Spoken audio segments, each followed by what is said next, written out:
Bienvenue à vous dans cette nouvelle vidéo dans laquelle on va parler automobile. Aujourd'hui, je vous propose un hors-série consacré à une nouvelle réglementation, une nouvelle norme européenne qui arrive très prochainement, le 1er janvier 2026, qui risque de bouleverser le paysage automobile européen. Elles auront un impact sur les prochaines voitures, sur leur prix, mais également sur les constructeurs ainsi que sur l'électrification du parc automobile. Cette réglementation, elle a un nom, c'est la norme Euro 6e bis. Et aujourd'hui en vidéo, je vais vous dire tout ce qu'il est important à retenir à son sujet et quelles seront ses principales conséquences. J'espère que cette vidéo vous intéressera. Si c'est le cas, je compte sur vous pour le montrer en vous abonnant pour les prochaines vidéos, en laissant un petit like pour soutenir celle-ci, en boostant la vidéo si l'option apparaît chez vous et bien sûr aussi en laissant un petit commentaire pour participer au référencement mais aussi pour partager votre avis sur les conséquences qu'auront ces nouvelles réglementations. La norme Euro 6 bis arrive le 1er janvier 2026 et elle sera appliquée à tous les véhicules commercialisés sur le sol européen. C'est une norme qui est radicalement différente des précédentes normes Euro. Actuellement, on est sur la norme Euro 6e qui est en vigueur depuis le 1er janvier 2025. La grosse différence, c'est que jusqu'ici, les normes Euro s'intéressaient surtout à la quantité d'émissions des véhicules en oxyde d'azote et en particules fines. La norme Euro 6 bis va, elle, modifier le processus d'homologation des voitures et modifier la manière dont ces consommations et ces rejets de CO2 sont mesurés. Cette norme va avoir de grosses répercussions sur les voitures thermiques, sur les voitures hybrides traditionnelles, sur les voitures électriques, mais surtout sur les voitures hybrides rechargeables. Déjà parce que cette norme va changer le Utility Factor. Lorsqu'on mesure les consommations d'essence et les rejets de CO2 d'une voiture hybride rechargeable, pour les calculer, on fait deux tests différents. Une mesure avec la voiture qui a ses batteries pleines, en mode full électrique avec un petit peu d'utilisation en thermique, et un deuxième test avec ce coup-ci la batterie qui est complètement vide, où la voiture va donc fonctionner comme un thermique classique. Le Utility Factor était censé représenter la part de kilomètres qui serait vraiment réalisée en full électrique dans la vraie vie, en simulant des cas réels. Et sur cette moyenne de consommation et cette moyenne de CO2 qui découlait de ces tests, elle accordait un poids important aux mesures réalisées avec la batterie pleine, la plus optimiste pour un hybride rechargeable, qui permet à des véhicules équipés d'énormes moteurs thermiques, comme par exemple le BMW XM, avec sa motorisation V8 de plus de 700 chevaux, d'afficher des consommations moyennes de 1,6 litre au 100 km, contre un peu plus de 15 dans la vraie vie. La différence entre les consommations mesurées en labo et les consommations réelles ont poussé la Commission européenne à changer cet Utility Factor, qui reverra à la baisse la part de kilomètres 100% électriques réalisés pendant les phases d'homologation. Et ça, forcément, ça aura un gros impact sur les consommations et les moyennes CO2 mesurées. On estime que la plupart des voitures hybrides rechargeables vont voir leur consommation et leurs émissions de CO2 mesurées multiplié par 2. La modification de ce Utility Factor, c'est un gros changement, mais c'est clairement pas le seul.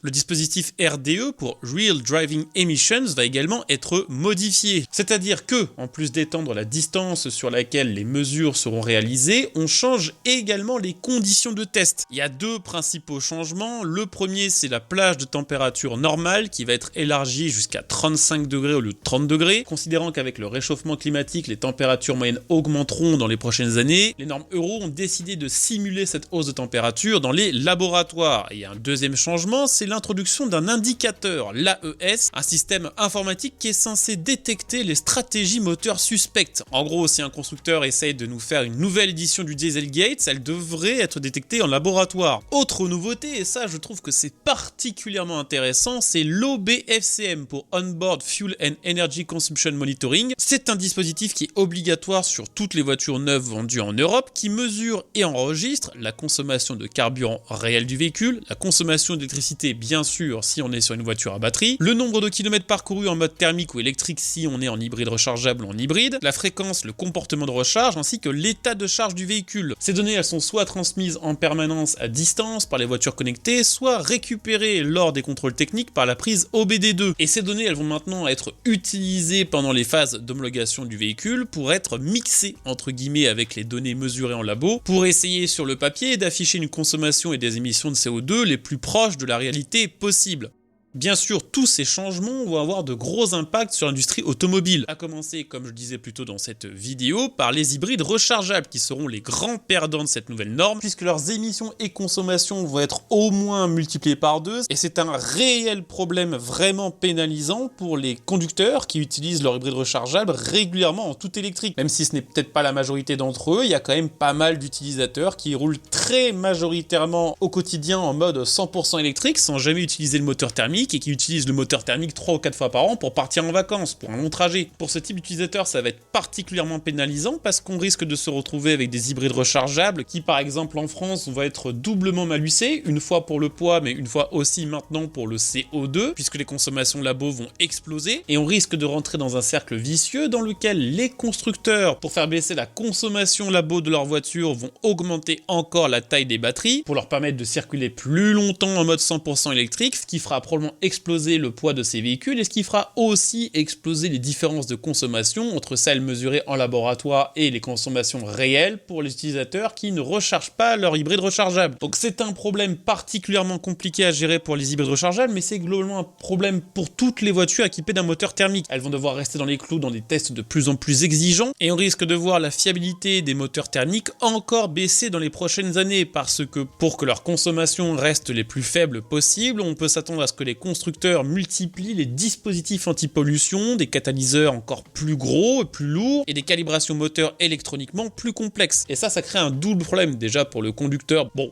c'est chiant d'avoir une voiture pas fiable qui tombe en panne tous les 4 matins, mais c'est également un problème pour les constructeurs qui doivent, pour une partie d'entre eux, suspendre ou arrêter la commercialisation de certaines versions de leurs véhicules actuels jusqu'à ce que leur moteur thermique ait reçu une mise à jour. Alors je vous donne un petit exemple parce que c'est celui qui me vient en tête. Cette semaine, on a appris par exemple que Peugeot mettait en pause la vente de ses 208 et 2008 100% thermiques équipés du sacro-saint 1,2 litre PureTech, moteur qui reviendra dans quelques mois une fois qu'il aura été mis à jour. Autant vous dire que ça risque pas de jouer en leur faveur en termes de fiabilité, et autant vous dire que ça va leur coûter un bon petit billet, probablement plusieurs centaines de millions d'euros de recherche et développement pour mettre au point un moteur qui est déjà fatigué d'avance. Donc un impact négatif pour les voitures équipées de moteurs thermiques, mais également un impact indirect négatif sur le développement des voitures électriques. Certaines marques qui ont déjà confirmé qu'une partie du budget recherche et développement qui devait être destiné à l'amélioration des packs batteries, l'amélioration de l'autonomie et de la qualité des voitures électriques serait, face au ralentissement de la demande pour les voitures électriques, réallouée au développement de nouveaux moteurs thermiques ou à l'amélioration de ceux déjà existants, leur permettant de continuer à être vendus. Résultat, on a des voitures électriques qui ne progressent pas et des moteurs thermiques toujours plus fatigués et toujours moins fiables qui sortent. In fine, c'est toute l'industrie automobile qui est pénalisée, en particulier les constructeurs qui doivent faire face en réalité à 5 problèmes. Le premier, c'est la communication client qui va être compliquée. Imaginez que vous êtes un concessionnaire, que l'un de vos clients vient voir une voiture pendant la toute fin de l'année 2025 et qu'il revient sur le tout début de l'année 2026 pour voir le même véhicule. Comment lui expliquer que le véhicule hybride rechargeable qu'il convoitait tant est passé d'une consommation moyenne de 1,6 litre au 100 à 3,5 litres, tout en lui expliquant que le véhicule est exactement le même et que la consommation réelle sera exactement la même qu'avant. Deuxième problème, le plan produit chamboulé en plein passage à l'électrique. Une norme qui tombe alors que les constructeurs investissent déjà énormément d'argent dans les plateformes, dans les moteurs, dans les batteries dédiées à la voiture électrique. On en arrive à une situation où les constructeurs doivent faire le double grand écart. Parce que d'un côté, tant que la fin du thermique n'est pas déprogrammée de 2035, ils doivent absolument investir dans la voiture électrique. De l'autre côté, ils voient bien que les ventes de voitures électriques ne sont pas du tout aussi élevées qu'espérées. Ils doivent continuer à investir dans le moteur thermique, même s'il est voué à disparaître pour le moment, ne serait-ce que pour satisfaire la demande actuelle. Et ils sont obligés en même temps d'investir dans d'autres motorisations thermiques respectant d'autres normes pour d'autres marchés, comme par exemple pour le marché américain qui n'a pas l'intention d'abandonner le moteur thermique. Ça coûte très cher, et ça nous mène au troisième problème qui est l'explosion des coûts de développement et d'homologation. Tout ça va coûter des milliards d'euros aux constructeurs, des milliards d'euros qui vont être répercutés directement sur le prix des nouvelles voitures neuves venant dans les prochaines années. Si elles augmentent de 1000 euros par-ci, 1000 euros par-là,